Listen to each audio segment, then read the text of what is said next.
요한계시록을 접하는 사람이 가지고 있는 선입견이 있습니다. 하나는 요한계시록을 통해서 무슨 신비한 것을 추구하는 경우가 있고요. 또 다른 하나는 요한계시록은 이해하기 너무 어려워서 아예 생각조차 하지 않으려는 그런 경향의 사람이 있습니다. 신비한 것을 추구하는 사람은 요한계시록을 통해서 미래에 있을 여러 가지 현상을 필요로 하는 사람들일 것이고, 또 아예 생각조차 하지 않는 사람은 요한계시록은 아무나 해석할 수 없다는 소위 그 불가침의 영역이라고 생각하기 때문입니다. 하지만 요한계시록은 다른 성경과 유달리 어떤 신비한 그 무엇을 감추기 위하여 쓰여진 책이 아닙니다. 오히려 다른 성경과 똑같은 복음의 내용을 담고 있으며, 특히 마지막 시대에 성취될 일들을 묵시적인 표현을 통해서 복음의 내용을 기록하고 있습니다. 그런 점에서 볼 때 마지막 시대에 살아가는 우리에게 신앙의 경각심을 가질 수 있는 것으로 매우 큰 유익이 되기도 합니다. 우리는 지난주에 요한계시록에 대한 전체적인 내용과 아울러 저자가 누구며, 또 기록 시기, 또 기록 목적, 그리고 주의해야 할 사항에 대해서 알아보았습니다. 오늘부터 본문에 들어가면서 하나님께서 우리에게 주신 그 은혜의 말씀을 상고할 필요가 있다 할 것입니다. 우선 1절 말씀을 함께 보도록 하겠습니다. 예수 그리스도의 계시라. 이는 하나님이 그에게 주사 반드시 속히 될 일을 그 종에게 보이시려고 그 천사를 그 종 요한에게 보내어 지시하신 것이라. 요한계시록은 예수 그리스도의 계시라라고 시작하고 있습니다. 이는 하나님의 계시라는 것이 순전히 주님께서 알려주시고 확인시켜 주신 내용이라는 것입니다. 요한계시록 전체에 등장하는 모든 내용이 그것이 환상이든 표적이든지 간에 요한에게 주신 주님의 말씀이 된다는 것입니다. 그러므로 요한계시록은 인간 개인이 사사로이 해석해 나가는 책이 아니라 반드시 하나님의 계시의 말씀에 따라 성경에서 확인되고 검증된 사실을 근거로 봐야 할 것입니다. 본문 1절에 보면 하나님, 종, 요한, 천사 이렇게 등장하게 되는데, 계시의 주체와 그 계시의 내용, 그리고 계시가 전해진 그 방법에 대하여 설명을 하고 있습니다. 말하자면 계시의 주체가 누구냐라고 한다면 바로 하나님이시고, 또 하나님께서 계시의 말씀을 요한에게 주셨다라는 것입니다. 그리고 그 계시의 내용은 반드시 속히 될 일이며, 어떻게 계시가 전해졌느냐라고 한다면 종들에게 보이시려고 천사에게 지시하셔서 된 일입니다. 요한계시록의 저자는 분명히 요한입니다. 하지만 요한이 혼자 생각하고 혼자 환상을 보고 혼자 만들어서 기록한 책이 아니라는 것이지요. 기록된 내용의 주체가 하나님께서 천사를 통하여 지시하신 것이기 때문에 순전히 모든 내용은 다 하나님께서 행하시고 이뤄가신 일이 됨을 분명하게 알아야 할 것입니다. 그런 점에서 볼 때 성경 66권을 기록한 저자가 각자 따로 있지만 하나님의 계시다라고 말을 할 때에는 온 저자를 말씀의 주체가 되시는 하나님으로 봐야 할 것입니다. 그렇다면 하나님께서 왜 천사들을 통하여서 요한에게 계시의 말씀을 전하도록 했느냐라는 것이죠. 그것은 오늘 본문에 종들에게 보이시려고 했다라고 표현합니다. 여기서 말하는 종들이란 교회 모든 성도를 일컫는 말입니다. 환난에 처한 교회 성도들에게 말세가 되면 일어날 일들이 반드시 속히 일어나게 된다라는 사실을 알게 하시려고 한 것이지요. 여기 반드시 일어나게 된다라고 말하는 것은 말세에 나타날 현상이 하나님께서 이루시려는 목적에 맞게 틀림없이 온전하게 성취가 된다라는 것을 의미합니다. 그리고 속히 이루어진다라는 것은 시간상으로 볼 때 빠르게 전개될 뿐만 아니라 확실하게 이루어짐을 의미하기도 합니다. 그만큼 긴박한 상황 가운데 갑작스럽고 빠르게 모든 일이 진행될 뿐만 아니라 하나님의 뜻에 따라 한 치의 어긋남도 없이 일이 이루어진다라는 것이죠.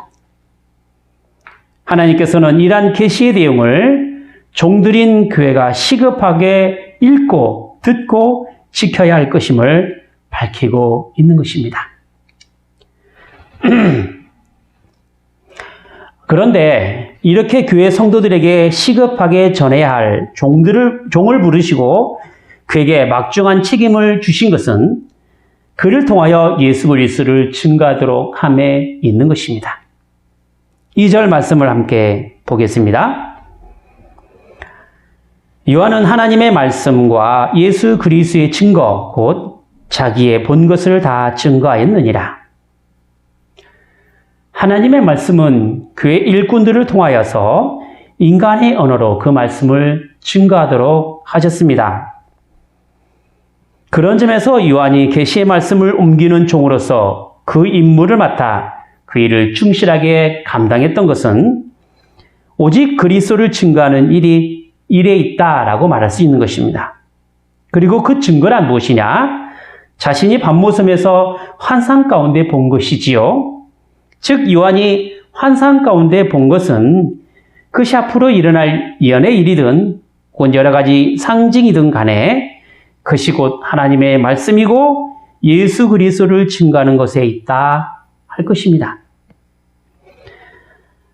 하나님께서 그의 제자를 부르시고 하나님의 일꾼으로 삼으신 것은 복음을 전하기 위함입니다. 그리고 그 복음이란 예수 그리스도를 증거하는 것이요. 우리는 복음의 증인으로서 살아가는 곳에 있습니다. 교회가 존재하는 이유나 목적, 그리고 강단에서 선포해야 될 주된 내용은 하나님의 나라와 예수 그리스도를 증거하는 것에 있습니다. 만약에 교회 존재 이유가 다른 것에 있다고 한다면, 그리고 설교가 하나님 나라와 그리스도를 증거하는 내용이 아니라고 한다면 그것은 바른 교회가 아닙니다. 어느 시대나 어떤 상황에서나 복음을 통하여 밝히 드러내야 할 내용은 바로 하나님의 나라와 예수 그리스도입니다. 사도 바울도 자신의 전 생애를 바쳐서 수고했던 일은 복음을 통해서 하나님의 나라와 그리스도를 증거하는 일이었습니다. 사도행전 28장 23절에 보면 바울이 아침부터 저녁까지 강론하여 하나님 나라를 증거하고 모세의 율법과 선지자의 말을 가지고 예수의 일로 권하더라 했습니다. 물론 교회에서는 복음을 전할 뿐만 아니라 여러 가지 사회적인 봉사활동과 이웃에 대하여 구제와 사랑을 나타낼 수 있어야 합니다. 지상에 있는 교회는 세상에 속하 있으며 세상과 함께하기 때문에 결코 세상을 무시하면서 별개의 단체나 모임으로 존재할 수는 없습니다. 활동하면서 누리는 모든 일을 세상에서 정해진 기준과 규칙에 따라 살아가야만 합니다. 하지만 이러한 세상에서의 삶이 단지 세상에 맞춰 살아가는 것에 교회의 목적을 두고 있다고 한다면 우리는 교회로서의 존재의 의미를 부여할 수 없게 됩니다. 대사회를 향한 봉사활동, 구제, 그 모든 것들이 결국 복음을 증거하는 것에 그 최종 목적이 있어야만 하는 것입니다. 예수님께서 우리에게 주신 지상명령이 무엇이었습니까? 사도행전 1장 8절에 이렇게 말씀하고 계시지 않습니까? 오직 성령이 너에게 임하시면 너희가 권능을 받고 예루살렘과 온 유대와 사마리아와 땅끝까지 이르러 내 증인이 되리라. 복음이신 예수 그리스도를 증거하는 일이 곧 주님께서 우리에게 주신 명령이요 우리가 마땅히 순종함으로 시행해야 할 일인 것입니다. 특별히 요한계시록은 하나님의 복음이 교회에 매우 시급하게 증거해야 할 필요성이 있었습니다. 왜냐하면 그것은 환난과 핍박 가운데 있는 교회를 향하여 마지막 시대에 속히 일어날 예언의 일들과 또 종말을 다루고 있기 때문에 그렇습니다. 그래서 하나님께서 주신 이러한 계시의 내용을 교회가 어떻게 인식해야 하고 어떻게 마지막을 대비하고 살아가야 할 것인가를 생각해야 한다는 것입니다. 그런 점에서 볼 때 요한을 통하여 하나님께서 주신 그 계시의 말씀을 교회가 순종함으로 나타내야 한다는 사실이 매우 중요하다고 볼 수 있는 것입니다. 3절 말씀을 보면 계시의 말씀을 가지고 교회가 마땅히 취해야 할 순종의 모습에 대해서 이렇게 설명하고 있습니다. 이 예언의 말씀을 읽는 자와 듣는 자들과 그 가운데 기록한 것을 지키는 자들이 복이 나니 때가 가까움이라. 교회가 계시의 말씀에 대한 순종의 모습을 우리 세 가지로 표현하고 있지요. 먼저는 말씀을 읽는 사람입니다. 말씀을 읽는 사람은 공적으로 성경을 읽고 성경을 풀어 강설하는 사람입니다. 우리는 그런 사람을 교회 지도자 혹은 사역자라고 생각하게 되는데 여기에 해당되는 사람을 우리는 목사라고 부르지요. 우리 교단에서는 말씀을 강설할 수 있는 권한을 강도사에게도 주어 그에게도 하나님의 말씀을 공적으로 전할 수 있도록 하였습니다. 다음으로는 말씀을 듣는 사람입니다. 하나님의 말씀이 선포될 때 듣는 회중은 교회 모든 성도가 됩니다. 우리는 예배를 통하여 선포되는 하나님의 말씀을 듣게 됩니다.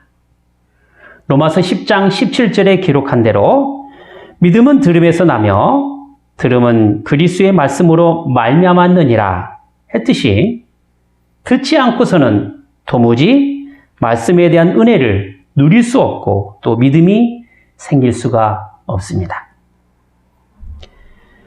마지막으로 기록한 것을 지키는 사람입니다. 하나님의 말씀이 선포되고 그 선포된 하나님의 말씀을 듣는 믿음의 사람이 있다고 한다면 반드시 그 말씀에 따라 살아가는 신자의 삶이 있어야 합니다. 신앙생활이다라고 말하는 것이 바로 말씀에 따라 살아가는 삶입니다. 교회의 수준, 또 교회의 형편, 그리고 교회의 자람은 언제나 신앙생활을 하는 성도들의 삶과 비례합니다. 제 아무리 수준 높은 설교를 하고 듣는 교인들이 학식이 많이 있다 할지라도 그 말씀에 따른 삶의 모습이 교회 안에서 보여주지 않고 있다고 한다면 그만큼 교회가 그 수준밖에 안 되는 것입니다. 말씀의 은혜를 누리고 있다라고 말하는 것은 설교의 수준이나 교인들의 지적 능력에 있지 않습니다. 자기 자신이 하나님 앞에 큰 죄인인 줄 알아서 하나님의 말씀 앞에 겸손하게 무릎을 꿇는 자세가 필요합니다. 그리고 그 복음이 자신과 가족, 이웃을 살리는 생명의 말씀으로 알아서 영생의 소망을 부여잡고 오로지 순종하겠다라는 믿음으로 살아가는 것에 있는 것입니다. 이렇게 하나님께서 주신 그 계시의 말씀을 전하고 또 듣고 말씀을 지키는 교회를 향하여 오늘 말씀에 복이 있다라고 한 것입니다. 교회는 말씀을 전해야 되고 또 말씀을 들어야 하며 말씀을 지켜야 합니다. 진리가 전파되고 진리를 지키며 진리가 확립되어야 하는 것은 어쩌면 마지막 시대에 살아가는 교회가 더더욱 힘써야 할 바른 모습이 아닐까 싶습니다. 이것은 하나님의 말씀을 배우고 알아가는 것만을 의미하기보다는 분명한 진리의 터 위에 교회가 든든하게 서 있어야 함을 이야기하는 것입니다. 어떤 경우에도 교회가 복음 안에서 흔들리지 않는 분명한 이유가 있다고 한다면 그것은 듣고 행할 때 가능한 법입니다. 예수님께서도 마태복음 7장 24절에 이렇게 말씀하셨습니다. 그러므로 누구든지 나의 이 말을 듣고 행하는 자는 그 집을 반석 위에 지은 지혜로운 사람 같으리니 했단 말이죠. 예수님께서 산상수훈을 통해서 말씀하시고 그리고 산상수훈을 통해서 말씀하신 그 모든 내용을 다 듣고 행하는 자라야만이 반석 위에 지은 지혜로운 사람이 된다라고 말씀하신 것이지요. 말씀을 전하고 듣고 지키는 자가 복이 있다라고 오늘 본문이 말씀했는데 하나님께서 우리에게 주시는 복은 이 세상에서 정한 가치나 혹은 그 기준에 있지 않다라는 것을 전제로 합니다. 아니 훨씬 더 크고 영광스럽고 영원한 복이 우리에게 있습니다. 바로 하나님 나라의 복입니다. 마지막이 가까울수록 하나님께서 주시는 복을 누리고 살아간 사람이 바로 복된 사람입니다. 왜냐하면 이 세상은 영원할 수 없고 상대적 가치에 따라 판단이 되지만 하나님의 복은 영원하며 절대적 가치를 지닌 영생의 복이고 구원의 복이 되기 때문에 그렇습니다. 그런 점에서 우리가 신앙 안에서 누리는 복은 물질이나 혹은 금전적인 것이 아니라 마음의 평안과 위로에 있습니다. 세상 앞에 보이는 공리적인 개념이 아니라 비록 감춰져 있다고 할지라도 예수 그리스도 안에서 가장 소중한 보배를 우리가 소유하는 것입니다. 예수님께서 산상수훈을 통하여 우리가 소유해야 할 복의 개념이 무엇이라고 말씀하셨습니까? 심령의 복을 말씀하고 있지 않습니까? 가난하고 애통하고 온유하고 의를 위하여 살아가는 것에 있지요. 국률한 마음이고 청결함이고 또 화평함입니다. 여기에는 무슨 물질이나 명예, 권력이 동원되지 않습니다. 피 터지게 싸워서 얻은 전리품도 아닙니다. 아니 오히려 그것과는 전혀 상관없이 마음의 위로와 평화를 맛보는 것입니다. 우리가 취해야 할 경건, 또 우리가 살아야 될 도덕적인 삶, 또 우리가 누려야 될 그 신앙의 유익은 결코 싸워서 얻은 명예나 권력으로부터 오지 않는다는 것입니다. 그리고 우리는 세상에서 얻은 권력과 명예로 인하여 우리의 죄된 성질이 여지없이 발휘될 수밖에 없는 죄인이라는 것이지요. 그러므로 하나님 안에서 의롭게 살아가기를 원하는 사람은 죄의 어떤 모양이라도 다 버려야 합니다. 골로새서 2장 21절에 있는 곧 붙잡지도 말고 맛보지도 말고 만지지도 말라 하는 것이니 한 것처럼 말이죠. 하나님 말씀 안에 살아가는 사람들의 복이란 이처럼 세상 것에 있지 않고 하나님 나라의 것에 있습니다. 우리는 그러한 복됨을 기대해야 하고 비록 악한 이 세상에서 살아가는 삶이라고 할지라도 하나님의 것으로 누릴 수 있어야 합니다. 왜냐하면 하나님 나라는 먹고 마시는 것이 아니라 성령 안에서 의와 화평과 기쁨이 되기 때문에 그렇습니다. 하나님 나라의 복이 우리가 누려야 될 진짜 복입니다. 성령 안에서 죄로부터 멀어지고 의로워지는 삶입니다. 평강의 하나님께서 우리의 삶에 결코 빼앗을 수 없는 참된 평화를 주십니다. 그렇게 우리는 주님께서 주시는 것으로 기뻐하며 살아가는 것입니다. 그런데 이런 하나님 나라의 복을 우리가 온전히 누릴 수 있게 되는 것은 우리가 무슨 그럴 만한 능력이나 또 실력이 있어서 그런 것이 아닙니다. 그렇다고 우리 주변에 그런 하나님 나라의 복을 온전하게 누릴 수 있을 만한 형편과 처지가 또한 마련되어 있는 것도 아닙니다. 늘 우리의 삶이란 죄로 말미암아 눈과 귀가 어두워져 하나님께서 주시는 복됨을 듣지 못하고 또 보지 못하는 존재들입니다. 그리고 악한 세상은 결코 우리를 하나님의 복된 자녀로 살아가는 것을 기쁘게 생각하거나 그러한 복된 자리를 마련하지는 않습니다. 우리 힘으로 할 수 없고 우리의 형편과 처지를 보면 더더욱 우리는 좌절할 수밖에 없을 것입니다. 여기서 오는 우리의 절망감은 자신의 신앙마저 외면하고 놓칠 수 있는 어리석음도 가질 수 있다는 것입니다. 교회를 다니면서 사람들 때문에 시험에 드는 경우 참 많습니다. 하지만 기복적인 신앙이나 현세적인 복을 기대하는 사람들이 가진 그 복의 기대치가 미치지 못할 때에도 역시 시험에 들게 되는 것이지요. 그러한 점에서 볼 때 우리가 누릴 수 있는 복이란 실상은 나로부터 온 것이 아니라 하나님으로부터 온 것임을 인식하는 그런 신앙의 자세가 매우 필요합니다. 아직 죄인 되었을 때 우리를 사랑하신 그 사랑으로 우리가 하나님의 자녀가 되었습니다. 하나님의 구원이란 그 어떤 경우라도 우리의 그 무엇을 대가로 주어진 경우가 단 하나도 없습니다. 무조건적인 하나님의 은혜로 우리를 구원하신 것입니다.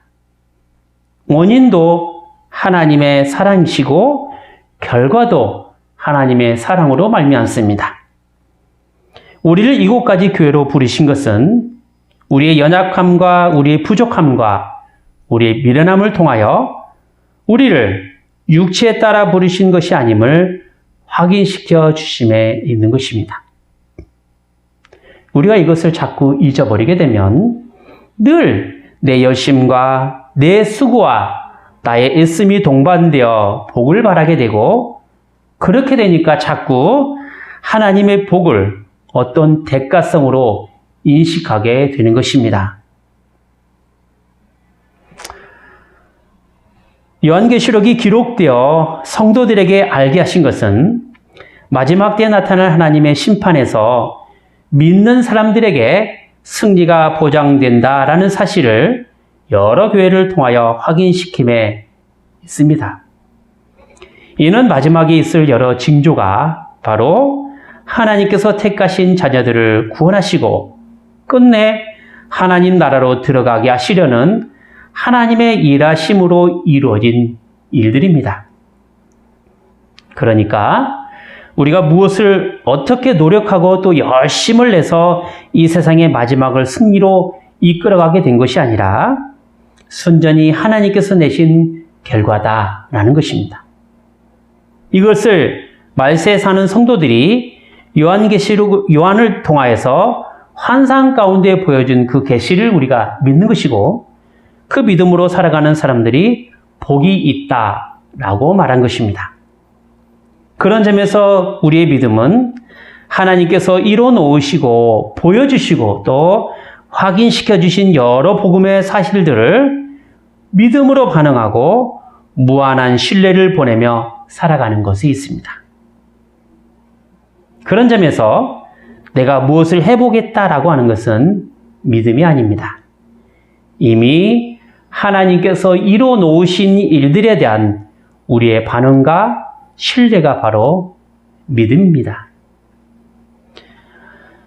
성경에서는 하나님께서 태초에 세상을 만드신 것으로부터 시작해서 이 세상 마지막까지의 모든 일을 역사 가운데서 다 하나님께서 이루셨다라는 사실이 기록되어 있습니다. 그러니까 세상의 시작과 끝을 하나님께서 하신 것이죠. 이게 성경 창세기부터 시작해서 요한계시록까지입니다. 왜 하나님께서 이 세상을 만드시고 그 만드신 세상의 끝을 성경을 통해서 우리에게 말씀하고 계십니까? 그것은 바로 인간들을 향한 하나님의 사랑을 우리에게 보여주시기 위함입니다. 그래서 창조 가운데 하나님의 형상에 따라 인간을 지으셨던 것입니다.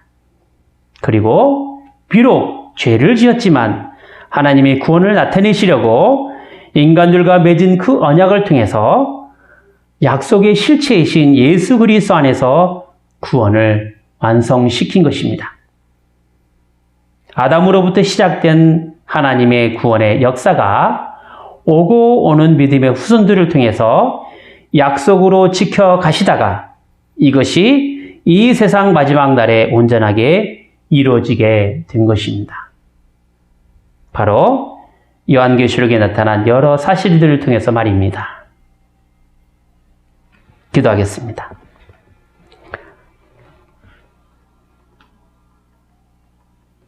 거룩하신 하나님 아버지, 하나님께서는 아들 예수 그리스도를 통하여 구원의 놀라운 계획을 성취하시옵나이다. 이런 연약하고 죄인인 인간들과 구원의 언약을 맺으시고 그 약속의 신실하심을 역사 가운데 나타내시다가 구원의 완성을 향한 그 마지막의 모습을 예수 그리스도의 계시 말씀인 요한계시록을 통하여 나타내심에 있사옵나이다. 저희가 이렇게 구원의 완성으로 나타날 종말의 모습을 하나님의 말씀인 요한계시록을 통하여 배우게 하심을 감사드리옵나이다. 말씀이 증거될 때 그 전하는 하나님의 종이나 혹은 말씀을 듣는 그에 속한 식구들이나 그리고 그 말씀 가운데 기록한 것을 지키는 하나님의 귀한 자녀들에게 하나님의 크신 복을 받는 믿음의 사람들이 다 되게 하여 주시옵소서. 주님께서 주신 그 말씀의 은혜를 세상 끝날까지 부여잡고 거짓되고 악한 존재를 심판하시는 하나님을 의지하여 믿음으로 승리하는 모두가 되게 하여 주시옵소서. 주 예수 그리스도의 이름으로 기도하옵나이다. 아멘.